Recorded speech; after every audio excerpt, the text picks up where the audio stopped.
Jordan Walker here with Dwell Realty Group, talking with Adam Beadling of Dwell Realty Group about pricing strategies in a seller's market. One of the most important things a real estate agent can offer their client is helping them figure out the right price for their home. How do you do that in a seller's market, Adam? Yeah, well, traditionally we're going to start with a market analysis, right? And that's, we take a look at the seller's subject property. We're going to compare it to similar homes that have recently sold, focusing primarily on the square footage, the age, number of beds, number of baths, location. It's a lot like an appraisal, a lot like what an appraiser uses, kind of focusing on the recently sold homes. And that makes sense for us to want to focus on the sold homes because that's what we want to do, right? We want to be sold, we don't want to be for sale. But in today's market, I think it's important that we also focus on the active competition. So we'll come up with, when we meet with the seller, kind of a price range. We're usually meeting with them several weeks in advance of putting the house on the market. But then I think it's important that we revisit the active competition right as we're about to list the house. So the day of or the day before, we want to kind of hone in on that and have that influence the decision too. So we give them kind of a price range up front, and then based off of the competition, we can kind of figure out where we want to fall within that price point.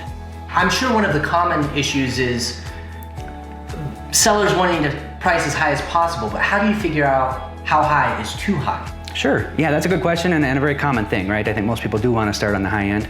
I think it's important, it's kind of a case-by-case scenario, right? So depends on your sub-market, if you will.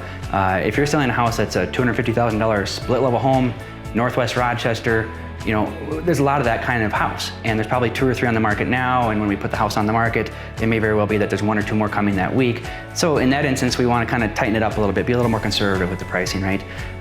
If you're selling a house that's a ranch-style townhouse, $300,000, there's not many like it, or you're selling an acreage on the edge of town, which everybody seems to want, and there's very little supply there, then we're much more apt to be aggressive with the pricing, right? Let's start on the higher side, and if there's 0 or 1 houses on the market that are like yours, I might recommend starting even higher than what recent homes have sold for because of the lack of supply.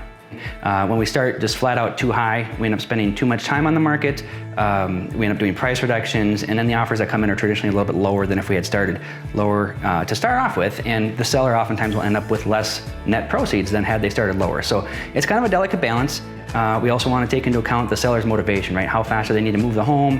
How comfortable they are with the risk of starting too high. So it really is kind of a case-by-case thing as far as honing on the right price. Yeah, that makes sense. Right now, it's still very much a seller's market.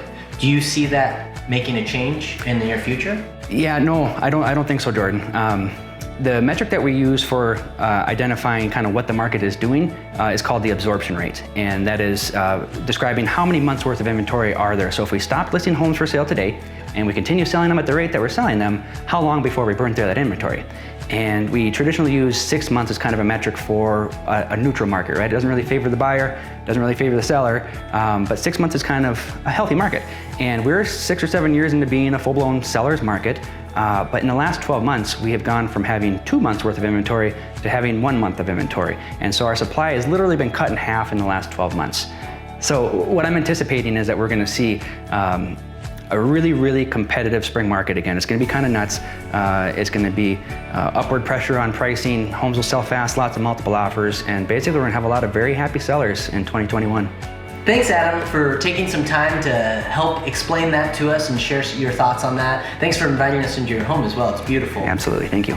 If you guys have any questions about this topic or any others at all, please reach out to us through our contact form on the Dwell Realty Group website.